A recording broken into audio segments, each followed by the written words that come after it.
ब्रह्म लोक की एक अप्सरा थी, उनका नाम था कुंजस्थला। उन्होंने एक ऋषि का उपहास किया, बहुत ध्यान से सुनिएगा। और उस उपहास के कारण ऋषि ने उनको शाप दे दिया कि तुम बानरी हो जाओ। इतनी जोर से हंस रही हो संतों के ऊपर। एक बात बता दें आपको, जो संत ऋषि महंत भक्त वक्ता वैष्णवों के ऊपर या उनकी भक्ति के ऊपर हंसी करते हैं, उनको ही बानर बनना पड़ता है अगले जन्म में। इसलिए कभी किसी भक्त की हंसी मत करना। तो कुंजस्थला को शाप दे दिया, बोले जाओ तुम बानरी बन जाओ। लेकिन क्रोधापि देवेन वरेण तुल्यम, बड़े लोगों का क्रोध वरदान के समान होता है।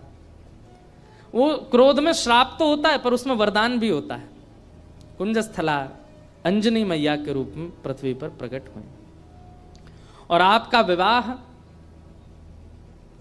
बानर राज केसरी जी के साथ में हुआ। पर केसरी जी को भी शाप लगा हुआ था, ऋषियों ने श्राप दे रखा था कि आपकी कोई संतान नहीं होगी। कैसे संभव हो? और तभी महादेव ने मन बनाया कि भाई हमारा अंश स्वरूप पृथ्वी पर आवे। तो महादेव की नित्य आराधना करती थी अंजनी मैया। ऋषियों ने अंजनी मैया को चुना, बोले यही हैं जो महादेव के तेज को, महादेव के बल को, महादेव के जो आत्म तत्व है उसको भीतर स्वीकार कर सके। इनका तप अद्भुत है। और क्यों ना हो, विवाह के उपरांत भी ब्रह्मचारिणी थी अंजनी मैया। बहुत ध्यान से सुनिएगा।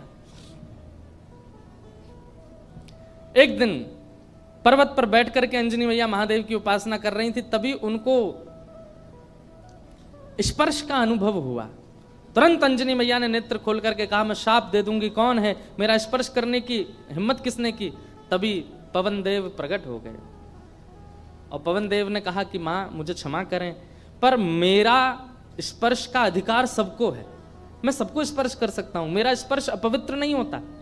इस पृथ्वी पर चींटी से लेकर के हाथी तक कोई भी नहीं है जो मेरे स्पर्श से वंचित रहता हो, इसलिए आप बिल्कुल मुझे शापित मत कीजिए, मेरा स्पर्श करने का अधिकार तो सबको है। अंजनी मैया बोली तो फिर मेरा विशेष स्पर्श क्यों किया आपने? तब उन्होंने पूरी बात बताई। बोले कि मां, महादेव की इच्छा है कि उनका तत्व प्रकट हो।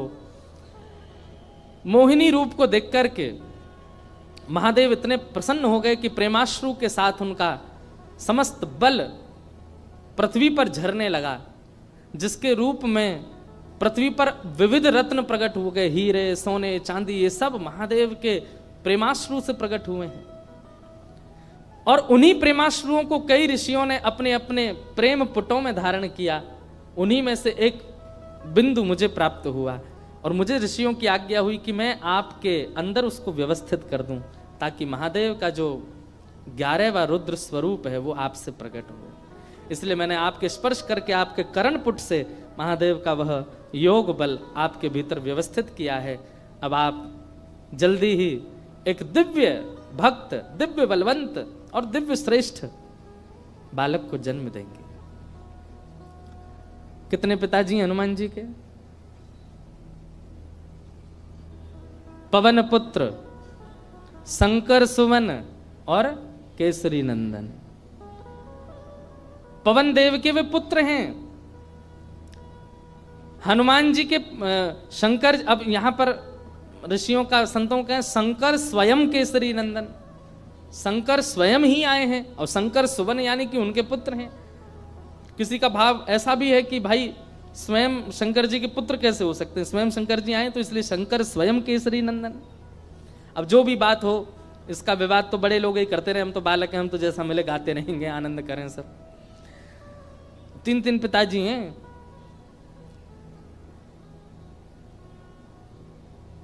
इस प्रकार आज ही के दिन अंजनी मैया ने, अंजनी मैया के दिव्य कोख से दिव्य तेज प्रकट हुआ और पृथ्वी पर प्रकट हुए इस पृथ्वी के रक्षक, भक्तों के रक्षक, दानवों का दलन करने वाले प्रभु श्री राम के अनन्य भक्त पवन पुत्र श्री हनुमान जी महाराज की जय हो, जय हो, जय हो। श्री हनुमान जी का प्रादुर्भाव हुआ, तीनों लोकों में डुमडुमियां बजने लगी, देवता सब आनंदित हो गए, सब सुरक्षित अनुभव करने लगे। क्यों? बोले अब हमारी रक्षा करने वाले आ गए। श्री हनुमान जी महाराज का प्रादुर्भाव हुआ। देवताओं ने आकर के सबने उनको बल प्रदान किया। किसी ने बल प्रदान किया, किसी ने गदा प्रदान की, किसी ने बुद्धि प्रदान की, किसी ने मेधावी। इस प्रकार से सब देवताओं ने आकर के हनुमान जी महाराज को दिव्य दिव्य तेज प्रदान किया। पर भैया एक बात सुनिएगा, हनुमान जी महाराज के पास एक भी वस्तु ऐसी नहीं है जिसकी कमी हो। वो भले ही बानर थे, पर बानर रूप में भी इतने सुंदर थे कि उनको देखने के लिए राम जी लालायित रहते थे कि कोई हनुमान जी को मेरे सामने बैठा दो। आज भी अनेक हनुमान मंदिरों में आप देखेंगे हनुमान जी के सामने ही राम जी बैठे होंगे। प्रियतम को सामने बैठाया जाता है, भले ही भक्त हैं हनुमान जी, लेकिन राम जी को उनका दर्शन इतना अच्छा लगता है, पूरा विश्व राम जी को देखता है, पर राम जी हनुमान जी को देखते हैं। और इस सुंदरता का कारण क्या है कि हनुमान जी में इतनी योग्यताएं हैं, पर सारी योग्यताएं भक्ति से ढकी हुई हैं। हम लोग कैसे हैं? हमारी सारी योग्यताएं प्रकट रहती हैं। कोई व्यक्ति अगर बहुत बुद्धिमान होता है ना, उसके रूप से ही पता चल जाता है कि बहुत बुद्धिमान है। ये देखो हनुमान जी डोल रहे हैं, बाय आ जाओ, आहा आ जाओ, मंच पे आ जाओ। ये देखो पूंछ से लपेट दो एक आध पंडित जी को। अनंत बलवंत श्री हनुमान जी महाराज की। यहाँ बैठ जाओ आगे, ये स्पीकर के आगे बैठ जाओ। हाँ बैठ जाओ। हनुमान जी बेचारे दांत नहीं है इनके, बैठ जाओ। खड़े रहोगे थक जाओगे। हे हनुमान जी बैठ जाओ, पूंछ संभाल के। गदा नीचे धर दो, गदा नीचे रख दो, थक जाओगे। बस ऐसी कथा सुनते रहो। बोलो हनुमान जी महाराज की जय। तो हनुमान चालीसा करके ही जाना सब लोग, उससे पहले मत चले जाना। हम लास्ट में ही करेंगे कि आप चले नहीं जाओ। आपसे पहले तो हमको जाना है। पर तो क्या बता रहा था मैं? हाँ, हनुमान जी में सारे गुण हैं। अष्ट सिद्ध नवनिधि के दाता, असवर दीन जानकी माता। अष्ट सिद्ध नवनिधि के दाता, अष्ट सिद्धियां हैं, नवनिधियां हैं। महाराज हम पे तो एक सिद्धि आ जाए, सिद्धि नहीं भी आवे तो हम लोग फूले नहीं समाते। उन पे तो 8 सिद्धियां हैं, 9 निधियां, पर फिर भी हनुमान जी महाराज इतने दीन कैसे? भक्ति। किसी का ज्ञान प्रधान होता है, किसी का स्वरूप प्रधान होता है, किसी की योग्यताएं प्रधान होती है, पर हनुमान जी महाराज ने सबको गौड़ करके अपने भक्ति को प्रधान रखा है। अच्छा एक बात बताएं, हनुमान जी का एक गुण है, बहुत ध्यान से सुनिएगा। हम सब में कोई योग्यता आ जाती है, जैसे किसी को गाना आ जाए, किसी को बजाना आ जाए, किसी को नाचना आ जाए, तो अपने उस गुण के स्वामी हम खुद बन जाते हैं। जो भी गुण है हमारे अंदर, उस गुण के स्वामी कौन है? हम खुद बन जाते हैं। पर हनुमान जी ने अपने सारे गुणों का स्वामी राम जी को बना दिया है। मेरे अंदर बल भी है तो राम जी की कृपा, मेरे अंदर बुद्धि भी है तो राम जी की कृपा, मेरे अंदर योग्यताएं भी हैं तो राम जी की कृपा। मैं सब जानता हूं पर अपने मन से कुछ नहीं करूंगा, राम जी कहेंगे तो ही करने जाऊंगा, तो ही करूंगा। पर हम लोग कैसे हैं? सारे गुणों को, सारी श्रेष्ठताओं को अपने ऊपर ले लेते हैं, इसलिए हम लोगों का उससे कल्याण नहीं होता है, उससे कहीं ना कहीं हमारा मन विक्षिप्त रहता है। एक लीला सुना करके फिर हनुमान चालीसा गाते हैं। ठाकुर जी भी आ गए हैं। जैसे किसी की विदाई होती है तो कोई बहुत रोता है ना, तो उसको अंदर कमरे में ले जाके समझाते हैं। ऐसे बेचारे के समझा बुझा के लाए, बोले फिर आएंगे कोल्हापुर में, फिर भक्त चरित्र होगा, आप चल दो, ऐसे मत करो।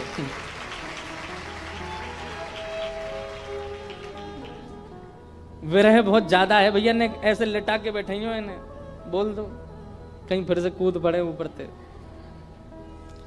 तो एक लीला सुनिए, सब लोग इधर देखो, उसके बाद हम कथा विश्राम करेंगे। हनुमान जी लौट रहे थे लंका से, पुष्पक विमान में राम जी के साथ बैठे थे। तो राम जी जगह जगह दिखाते जा रहे थे जानकी जी को, पता है आपको यहाँ पे हमने ऐसा किया था, यहाँ पे हमारी बलि को हमने, बाली को हमने बाण मारा था, इधर बैठ करके हम सब बानरों के साथ में हमने मीटिंग करी थी, यहाँ पर ये हुआ था। सारे स्थान दिखाते हुए जा रहे थे राम जी। तभी एक स्थान आया, उसको देख करके हनुमान जी के नेत्र सजल हो गए। राम जी बोले, हनुमान जी आप क्यों रो रहे हैं? हनुमान जी बोले, अब जो नीचे स्थान है ना, ये मेरी जन्मभूमि है, यहाँ मेरा जन्म हुआ है, और मैं अपनी मैया अंजनी मैया से बहुत वर्षों से मिला नहीं हूँ। मुझे सीता जी में ही अपनी माँ दिखती हैं, पर क्योंकि जन्म स्थान के ऊपर से जा रहे हैं तो मुझे याद आ गई माँ की। राम जी बोले, इसी वक्त यहीं पर ही विमान रोको, नीचे चलो, तुम अपनी माँ से। नहीं नहीं भगवान, लेट हो जाएंगे। बोले, नहीं कोई देरी नहीं, हम भी मिलेंगे, हमारे हनुमान जी की माता जी का हम भी दर्शन करेंगे। हनुमान जी बोले, आप मिलेंगे मैया से? बोले, हाँ मिलेंगे, चलो। और महाराज, अब कई लोग तो अलग अलग स्थान बताते हैं, पर एक प्रकार से श्री हनुमान जी महाराज महाराष्ट्र में जन्मे, नासिक के पास में श्री हनुमान जन्म स्थान है, ऐसा माना जाता है। सब लोग अलग अलग स्थान मानते हैं, पर हम नासिक में गत वर्ष 1 महीना थे, तो वहां हमको वहीं बताया गया कि यहीं पर ही श्री हनुमान जी महाराज का जन्म हुआ। दंडक वन, दंडकारण्य वन, और लगता भी है वहां स्थान पर, ऐसा प्रतीत भी होता है कि हनुमान जी यहीं जन्मे होंगे। तो वहां पहुंचे और सीता जी, राम जी सब लोग गए, तो देखा एक पर्वत के ऊपर नेत्र बंद करके बैठी अंजनी मैया। नेत्र खोल करके जैसे ही देखा तो सामने राम जी, जानकी जी, लक्ष्मण जी, सब वानरों की सेना और श्री हनुमान जी महाराज आ रहे हैं। अंजनी मैया के नेत्र सजल हो गए, दंडवत प्रणाम किया। बोले, वाह, ऐसा पुत्र पूरे विश्व की मैयाओं को मिले जो साक्षात भगवान को लेकर के आवे। हनुमान जी को हृदय से लगा करके मैया बड़ी प्रसन्न हो गई। अरे मेरे लाल, अरे मेरे सुत, खूब पुचकारने लगी। वो प्रेम देख करके सबके नेत्र सजल हो गए। कितना प्रेम कर, हनुमान जी इतने बलवान हैं, लेकिन मैया को देख करके बालवत हो गए, छोटे से लाला बन गए। जैसे एक लाला अपनी माँ के वक्ष पर ऐसे सिर रगड़ता है और माँ के गोद में बैठ जाता है, माँ के ऊपर चढ़ जाता है, ऐसे हनुमान जी चढ़ गए अपनी मैया के ऊपर। और ये श्री अंजनी मैया एक बालवत जैसे लाला को प्रेम करती हैं, ऐसे हनुमान जी को हृदय से लगा के खूब पुचकार रही हैं। हनुमान जी के नेत्र सजल हो गए, राम जी के नेत्र सजल हो गए देख करके अंजनी मैया के इस प्रेम को। अब मैया बोली, लाला चल अब उतरो, देखो ठाकुर जी आए, कुछ सामग्री बनाऊं, कुछ पधराऊं इनको। सामग्री सिद्ध की अंजनी मैया ने, राम जी को अपने हाथ से भोजन पवाया। हनुमान जी आज इतने प्रसन्न हैं कि मेरी जन्मभूमि पर राम जी आए हैं। देखो हनुमान जी का एक गुण देखा आपने, हनुमान जी ने जिद नहीं की राम जी से कि मेरे घर चलो, राम जी खुद गए। यही होना चाहिए एक भक्त का स्वरूप, अपने गुरु से, अपने आचार्य की, उनकी इच्छा है जहां वहां चलो, अपनी इच्छा से नहीं। अंजनी मैया ने प्रसाद आदि के बाद पूछा, कैसा रहा आपकी लंका में जो युद्ध, उसकी चर्चा तो बहुत सुनी, पर आप लोग खुद अपने मुख से बताइए कि वहां कैसा क्या रहा। हनुमान जी महाराज बोले, मैं बताऊंगा, पूरे लंका कांड तो मैं ही सुनाऊंगा। सुंदर कांड से सुनाना शुरू किया हनुमान जी ने। बोले, ऐसे ऐसे भगवान ने कहा पता करके आओ, और मैया मैं उड़ करके गया और जा करके मैंने वहां पर फिर लंका जला दी, सीता जी से मिल के आए, फिर हम वापस आए, राम जी से आकर के हमने निवेदन किया, पूरी बानर सेना लेके फिर हमने सेतु बनाया, सेतु बना करके वहां गए, वहां पर लक्ष्मण भैया को शक्ति लग गई, तो फिर मैं हिमालय पर जाके पर्वत लेके आया, अंजनी संजीवनी बूटी दी गई, आदि आदि पूरी कथा सुनाने लगे। सब तो प्रसन्न, लेकिन अंजनी मैया बिल्कुल प्रसन्न नहीं थी।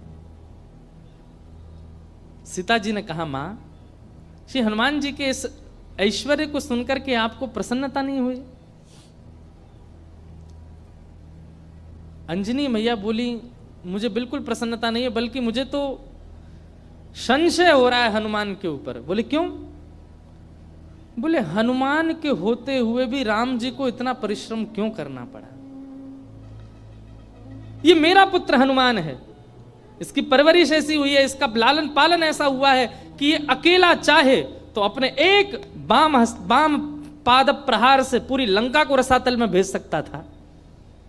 इसके रहते हुए सेतु बनाना पड़ा, लक्ष्मण भैया को शक्ति लगी, वैद्य बुलाने पड़े, इतने दिन तक युद्ध होता रहा, अहि रावण की यहाँ ठाकुर जी को जाकर के रहना पड़ा, और ना जाने क्या क्या। ये सब सुनकर के मेरा मन बहुत विचलित हो रहा है। मुझे लग रहा है कि हनुमान तुम्हारे रहते हुए राम जी को इतना श्रम करना क्यों पड़ा? अरे तुम्हारे लिए तो बाएं हाथ का खेल है, तुम जाकर के पूरी लंका का नष्ट करके रावण को रसातल में फेंक करके सीता जी को कंधे पे बैठा करके ले आते तुम। इतना श्रम करने की आवश्यकता ही नहीं थी, करना क्यों पड़ा? तो ये बात सुनकर के और तो किसी के मन में नहीं, पर लक्ष्मण जी के मन में थोड़ा सा आया कि मैया को कुछ ज्यादा ही बल का ये मान है कि बहुत ज्यादा बलवान है। अरे ठीक है, हनुमान जी हो गई लीला पूरी, अब इतना क्रोध क्यों कर रही है बेचारी उन पे। अंजनी मैया समझ गई लक्ष्मण जी अभी समझ नहीं रहे कि मैं क्या कहना चाह रही हूं। तभी अंजनी मैया एक दूर पर्वत पर गई और वहां पर्वत पर जाकर के हनुमान जी को टकटकी लगा के देखने लगी। तो हनुमान जी को देखते देखते अंजनी मैया के चित्त में वात्सल्य उमड़ा और वही वात्सल्य उनके पयोधर से दुग्ध बन करके बहने लगा। एक बूंद दुग्ध की पयोधर से निकल करके जैसे ही उस पर्वत खंड पर गिरी, पर्वत बीच से विदीर्ण हो गया, ज्वालामुखी प्रकट हो गई, काले काले बादल आकाश में छा गए, पृथ्वी डामाडोल हो गई। लक्ष्मण लाल जी बोले ये क्या था? अंजनी मैया बोली ये अंजनी के पयोधर के दुग्ध के एक बिंदु का ये असर है। जिस बिंदु को पृथ्वी और ये पर्वत नहीं सहन कर पाते, उस बिंदु उस दुग्ध में पला बड़ा है हनुमान। उसको अपने गर्भ में धारण किया हनुमान ने। अंजनी के दूध को गर्भ में धारण करने की सामर्थ्य किसी की नहीं है। जीवन पर्यंत विवाहिता होते हुए भी, बालक होते हुए भी ब्रह्मचारिणी है अंजनी मैया। उनके दुग्ध को पिया है हनुमान ने, और उसके रहते हुए, इतना बलवंत होते हुए भी ये सब करना पड़ा। तब अंत में राम जी उठे, बोले मैया आप हनुमान जी के बल पर किसी को संशय नहीं है, किसी को शक नहीं है, पर हनुमान जी में एक गुण है क्या कि वे अपने बल को अपना नहीं मानते, वो मेरा मानते। वे चाहे तो जाकर के रावण को मार सकते थे, लेकिन वहां भी चिंतन कर रहे थे राम की आज्ञा नहीं है मुझे। वे चाहते तो पूरी लंका को जला नहीं, रसातल में फेंक देते, उठा करके उखाड़ करके। हनुमान जी महाराज ने, एक कथा आती है कि रावण की सेना में चिरंजीवी सेना भी थी रावण की, मतलब उनको कोई मार ही नहीं सकता, उन्होंने अमृत पिया रखा था, वो मरेंगे ही नहीं, चाहे उनको सुदर्शन चक्र काट दे, चाहे उनको गदा से मार दिया जाए, उनकी मृत्यु नहीं हो सकती। जब वे अजर अमर योद्धा लड़ने के लिए हनुमान जी से आए तो हनुमान जी बोले क्या करें, मरने वाले तो है नहीं। तो हनुमान जी ने अपनी पूंछ पर लपेट करके इतनी वेग से उनको आकाश के ऊपर भेजा कि जहां गुरुत्वाकर्षण, पृथ्वी का गुरुत्वाकर्षण होता है ना, कोई भी चीज ऊपर फेंको नीचे गिरती है, तो कुछ समय बाद गुरुत्वाकर्षण खत्म हो जाता है।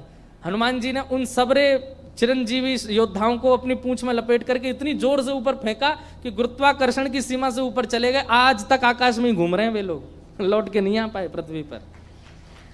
तो श्री हनुमान जी महाराज के बल में किसी को संशय नहीं है, पर राम जी कहते हैं तब प्रताप रघुनाथ, वो अपने प्रत्येक बल को मेरा प्रताप मानते हैं। मेरी आज्ञा नहीं थी रावण को मारने की, मेरी आज्ञा नहीं थी लंका को रसातल में फेंकने की। अगर आज्ञा होती तो ये सब करने की आवश्यकता नहीं थी। अकेला हनुमान जाकर के सब क्रिया कर सकता था। लेकिन आप सौभाग्यशाली हैं मैया, आपका लाला इतना बलवंत, इतना बुद्धिवंत, इतना योग्य होते हुए भी मेरे अधीन रहता है, अपने योग्यता को नहीं मानता।